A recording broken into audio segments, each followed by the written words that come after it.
Welcome viewers and Salam Pakistan. Viewers, as we celebrated 14th of August, we should remember that the minority community has also, all of them, the various minority communities present in Pakistan since our independence, they also played a very important role in our progress, and the place we are sitting today is a result of their efforts as well. We have arranged a special program to pay homage to the contributions made by various communities, the minority communities in Pakistan, and in order to discuss what role they can play in the future, especially in the 21st century, for the image building of Pakistan, we have called upon three eminent guests. First of all, we have Bishop Alexander John Malik, then we have Dr. Mimpal Singh, and thirdly we have Mrs. Mariam Sarfraz Stanley. Starting off with you, Bishop Alexander, sir, we see great names in the Christian community since 47, and from education to our defense and 65 war, a lot of names come up, and they have always, the Christian community has always sided with the majority community in the defense and the progress of Pakistan. And what's your take on this 14th of August, which we celebrated, and how do you see us progressing forward? Well, first of all, I would like to congratulate the nation on the 57th Independence Day. And it is not a question of siding with the majority. Pakistan is our Pakistan. Pakistan belongs to all. We are as much patriotic citizens as anyone else. It is nobody else. Pakistan, it belongs to all of us who live within the geographical boundaries of Pakistan.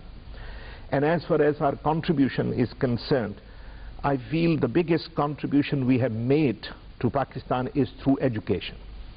And you name anyone, starting from the father of the nation to the present president, you see, they have been educated in the Christian institutions.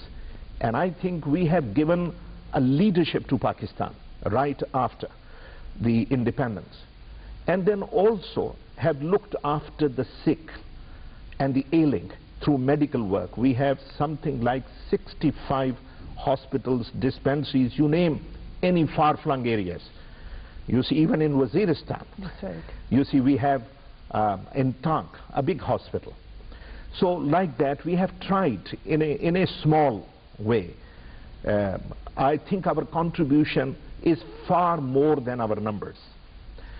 Unfortunately, there was a period when in 1972 our educational institutions were nationalized, and that was a very sad thing. And I think the present government has taken a correct step. You see, the present government has denationalized, at least has offered to the church, okay, you can have your schools back. And we are trying again to rebuild those schools. And not only, sorry, to come back, education or health. Of course, you have mentioned defense. You see, in defense, there are so many names, Colonel Trustler or General Peters, or I can take dozens of other names who have really played a role. And in judiciary, of course, Justice Cornelius. And there are other peoples. In sports, you have Yusuf Yahuna, and you have recently from the Hindu community, Danish Kanaria. Yes, Kanaria. And before them also there were, I mean, Wallace was there, and I mean, Anil Dalpat was there. There's so many others. So many others. So we have tried to play our role as a patriotic citizen, as a peaceful community. You will not see a name of any minority members among the defaulters or